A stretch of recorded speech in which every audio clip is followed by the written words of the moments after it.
সালাম ফিরানোর পর আল্লাহু আকবার নাকি আস্তাগফিরুল্লাহ কোনটা বলতে হয়, এটা নিয়ে আমরা অনেকে বিভিন্ন সময় বিভেদ করে থাকি বা ভিন্ন মত শুনে থাকি। দেখুন, সালাম ফিরানোর পর ৫ ওয়াক্ত নামাজের পর নবী করিম সাল্লাল্লাহু আলাইহি ওয়াসাল্লাম কি বলতেন? বেশিরভাগ হাদিসগুলো থেকে আমরা জানতে পারি তিনি ইস্তিগফার বলতেন, আস্তাগফিরুল্লাহ আস্তাগফিরুল্লাহ আস্তাগফিরুল্লাহ ৩ বার। সালাম ওয়া মিনকাস সালাম তাবারাকতা ইয়া যাল জালালি ওয়াল ইকরাম, এই যে ৩ বার ইস্তিগফার নবী সাল্লাল্লাহু আলাইহি ওয়াসাল্লাম পড়তেন। বুখারীর একটা হাদিস আব্দুল্লাহ ইবনে আব্বাস রাদিয়াল্লাহু তাআলা বর্ণনা করেছেন, সেখানে আছে নবী সাল্লাল্লাহু আলাইহি ওয়াসাল্লামের নামাজ শেষ হওয়াটা তিনি জানতে পারতেন, টের পেতেন নবীজির মুখের তাকবীর শুনে।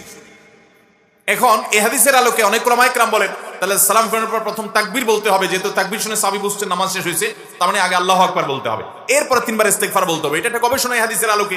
অবশ্যই এটা যে সমস্ত উলামায়ে কেরাম বলছেন এই হাদিসের ভিত্তিতে বলছেন, সেটিকে উড়িয়ে দেওয়া যাবে না, অর্থাৎ তারা হাদিস বিরোধী আমল করেছেন বলা যাবে না, এটাকে সুন্নাহর খেলাফ বা আপনি একেবারে সারাসার গলত বলবেন না, বরং এটা তার গবেষণা হতে পারে এটা।